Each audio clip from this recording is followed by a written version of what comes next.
कि एक पति पत्नी थे, तो पति तो संत का बहुत सेवा करता था, संत की सेवा करता था, और पत्नी बड़ी संत को देख के बुखार चढ़ गया। एक दिन उसके पति के गुरु घर आ गए, ऐसे जैसे साहब जी दाढ़ी वाले, साहब जी दाढ़ी रखे हैं, तो किसी आश्रम में जाएं तो कोशिश करें जिस बेड शीट पर आप सोए हैं उसको धो के तब आप वहां से निकलें, नहीं तो संत आपके गंदे बेडशीट को धोएंगे।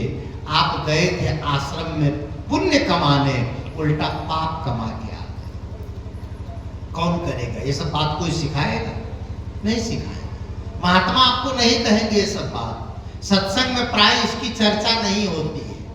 इसलिए आप कहीं भी जाएं तो भार बन करके ना रहें, सबके प्रति आदर का भाव रखें, सेवा का भाव रखें, करुणा का भाव रखें, और भोजन आप करें किसी के घर जाकर तो आराम से खाएं, अपने भी घर में आराम से खाएं, प्रेम से खाएं, चकर मकर न करें, मांग न करें। जो भोजन मिल जाए प्यार से पावे, सहज मिले सो दूध बराबर, मांगे मिले सो पानी, कहा है कबीर वह रक्त बराबर, जामे ऐचा पानी। भोजन जो मिले आराम से खाइए और चबा चबा के खाइए, प्रेम से पाइए। कितने लोगों को देखता हूं सामने थाली में भात दाल सब्जी परोस के दिए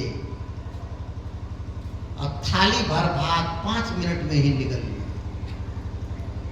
5 मिनट में ही भात साफ कर दिए। लगता है दाल भात सान के मुंह में नहीं बोरा में भर रहे, सटासट देते जाते हैं, चबाते ही नहीं। मुंह में दाल भात रखिए तो थोड़ा चबाइए भी, रोटी सब्जी खाइए तो चबाइए। एक तो दामाद गया ससुराल, अब भूखा प्यासा था तो ससुराल में बड़ा सत्कार होता, छोटी छोटी रोटी बनाई उसकी सरहज और दिए रोटी, और भूख लगी थी तो 2-2 रोटी एक के बेर में। उधर से सास देखी तो सास इशारे में कहती है,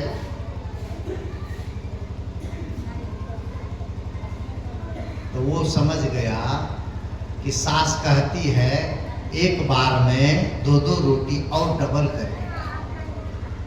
अब दो पहले से एक रोटी एक बार में खा रहा था और इशारा किया, सास कह रही थी कि एक रोटी को 2 बार में खाओ, तो 2-2 रोटी एक के बार देने लगा। ऐसा मत कीजिए। क्यों? क्योंकि आपके खाने के तरीके से भी आपका सम्मान बढ़ता है, आपके उठने बैठने के तरीके से भी आपका सम्मान बढ़ता है। अभी सुन रहे थे ना हमारे पूज्य श्री मोहन साहब से, बोलने के तरीके से आपका सम्मान बढ़ता है, आपके कपड़ों के तरीके से आपका सम्मान बढ़ता है, आपके जो व्यवहार है वह आपके जीवन का प्रतिबिंब है। तो मैं नारी धर्म की चर्चा कर रहा हूं। नारी धर्म की चर्चा क्या है? पहला है आदर। अगर नारी के हृदय में आदर है तो उसके घर में कभी भी संत भूखा नहीं जाएगा, कभी मेहमान भूखा नहीं जाएगा, कभी उनके घर से अतिथि भूखे नहीं जाएंगे। लेकिन अगर आदर नहीं है, अगर नारी के मन में अभ्यागत के प्रति आदर नहीं है, तो याद रखिएगा घर के लोगों को भी वो आदर पूर्वक भोजन नहीं करा सकते। कितने ऐसी नारियां हैं जो मेहमान के घर में आते ही किचन का बर्तन बजने लगता है, रसोई का बर्तन टन-टन करने लगता है, झन-झन करने लगता है। इसका मतलब है वह नारी अंदर से अलार्म बजा रही है कि तुम आए हो, ये मुझे पसंद नहीं। ये आदर का सूचक नहीं। संत, इस पर भी एक कहानी संत कहा करते कि एक पति पत्नी थे, तो पति तो संत का बहुत सेवा करता था, संत की सेवा करता था, और पत्नी बड़ी संत को देख के बुखार चढ़ गया। एक दिन उसके पति के गुरु घर आ गए, ऐसे जैसे साहब जी दाढ़ी वाले, साहब जी दाढ़ी रखे हैं, तो ऐसे संत दाढ़ी रखते हैं, हम लोग तो छिला देते हैं, लेकिन दाढ़ी सदगुरु कबीर साहब भी रखे थे, तो रखना कोई बुरा नहीं है। हम लोग नहीं रख पाते क्योंकि थोड़ा सा इसकी सेवा नहीं कर पाते, और थोड़ा आरती उरती से भी डर लगता है कि लोग आरती जला के ले आते हैं नजदीक, तो उससे भी कई बार डर लगता है कि कहीं इसी में धर ले,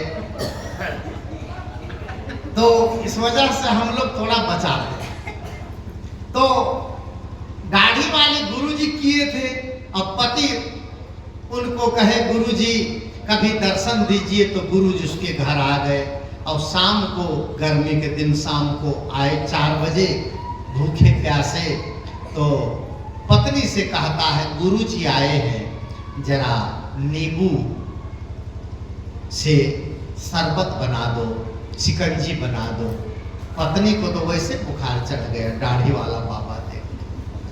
पत्नी ने कहा कि जिसको हम देखना नहीं चाहते हैं उसके लिए हम शरबत बनाएंगे, वो तुम्हारा गुरु है, तुम जानो, और बाजार में देखो सामने दुकान है, बतासा खरीद के दे दो दाढ़ी वाला बाबा को, और उधर एक कल से पानी दे दो, चापाकल से पिला दो। घर में ना नींबू है न चीनी है, और हमारे पास फुर्सत भी नहीं दे दी। वो जान गए कि पत्नी का मूड नहीं है, तो क्या करेंगे, किसी तरह सेवा किए, बतासा लाके जल लाके पिला दिए पानी, लेकिन पति भी मजबूत था, सोचा समय आने दो तो मैं गुरु की सेवा जरूर करूं। कुछ देर के बाद में उसके पत्नी के नैहर से दूर का भाई आया, मुंह बोला भाई, उसके लिए पकौड़ी बनाई, उसके लिए पूड़ी बनाई, सब्जी बनाई, उसके लिए बहुत पकवान बनाई, और साधु जो आए थे बाबा, उसके लिए उन्होंने चोकर की रोटी बनाई। चोकर समझते हैं, आटा में से जो निकला रहता है चोकर, उसकी रोटी बनाई, और सोचा कि बाबा को ऐसी रोटी ये खिलाएंगे कि फिर लौट के हमारे घर में नहीं आएगा, हमारा भाई नैहर से आया है, उसको बढ़िया पकवान देंगे फिर आएगा। तो जब सब बना लिया, सब व्यंजन भाई के लिए, चोकर की रोटी साधु के लिए, और पति से कहा कि मैं रसोई में थाली परस के तैयार रखूंगी, अब गुरु बाबा को बिठा देना बीच आंगन में, अब मेरे भाई को ले आना रसोई के बगल में।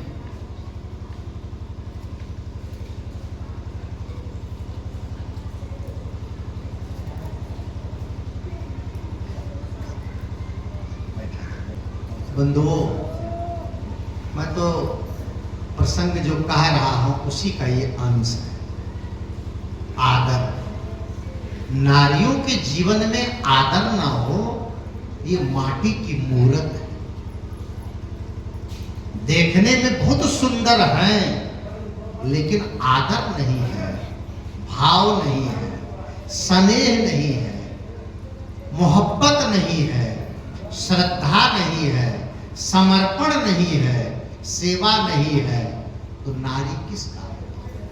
मेरे प्यारे बंधुओं, उस पत्नी ने कहा अपने पति से, तुम्हारे दाढ़ी वाले बाबा को आंगन में बिठाना, अब मेरे नैहर से भाई आया है रसोई के बगल में बिठाना,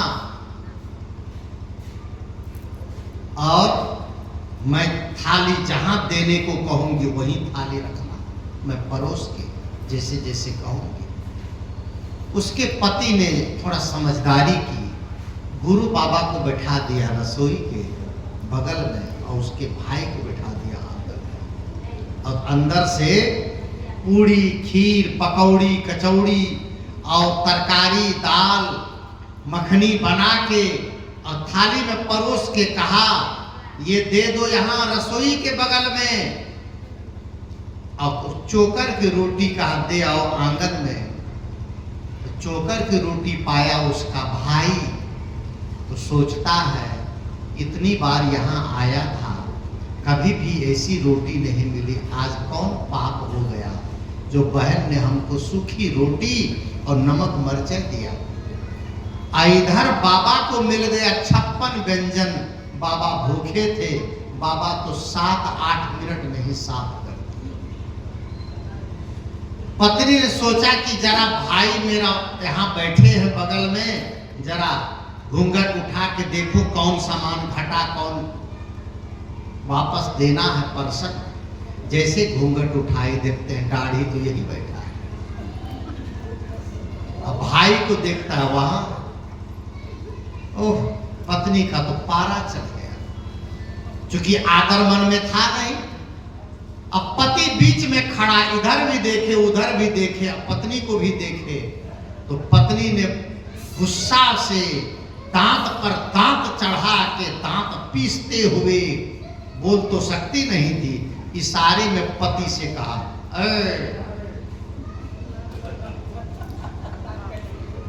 नाक कटी, नाक कट गई।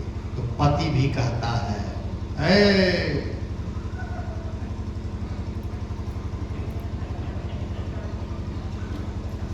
यहां की कटी तो कटने दे, ऊपर की नाक बच गई। बोलो सदगुरुदेव की। पत्नी से पति ने कहा, चिंता मत कर, दांत मत पीस, अरे यहाँ की नाक कटी तो कोई चिंता नहीं है, तेरे भाई का अपमान हुआ, वो तो दुनियादारी का इंसान है, उस तुम्हारे भाई का अपमान हुआ, संसारियों का अपमान हुआ, यहाँ की नाक कटी तो चिंता मत कर, संत का अपमान हो जाता, संत का निरादर हो जाता तो कहां मुख दिखाते हम। तो यहाँ की नाक कटी तो चिंता मत कर, ऊपर की नाक बच गई, परमार्थ की नाक बच गई, पुण्य की नाक बच गई, धर्म की नाक बच गई। यही नाक जो है सबकी बचनी चाहिए, और यह नाक बचती है आदत से। ये नारी का धर्म है, घर में जितनी चीज आए पक्षपात करके किसी को न दे, सबको बराबर बांटे।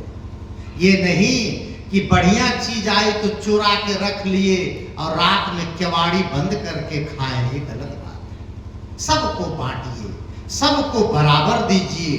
अपना बच्चा हो, चाहे गुतनी का बच्चा हो, चाहे दियादिन का बच्चा हो, चाहे बहन का बच्चा हो, चाहे मामी का बच्चा हो, सब बच्चे बराबर हैं। किसी से पक्षपात न करें, इसको कहते हैं आदर। संत दरवाजे पर आ जाए, मेहमान आ जाए, माता आ जाए, पिता आ जाए, भाई आ जाए, अतिथि आ जाए, सबके प्रति आदर का भाव रखें। ये नारी का पहला धर्म। दूसरा धर्म है अदब। अदब कहते हैं शर्म, अदब कहते हैं लाज, अदब कहते हैं संकोच को, अदब कहते हैं मर्यादा को, और अदब कहते हैं शील को, सद्गुण को। अदब आपके पास में नहीं है तो आप नारी नहीं। बड़ों से कैसे बोलना है, छोटों से कैसे बोलना है, बड़ों के सामने कैसे चलना है, ससुर के सामने कैसे रहना है, पति के सामने कैसे रहना है, सास के सामने कैसे रहना है, संत के सामने कैसे रहना है। अदब नहीं है आपके पास तो बेकार है। चेहरा बहुत सुंदर है पर अदब नहीं है। संत ने भजन गाया है,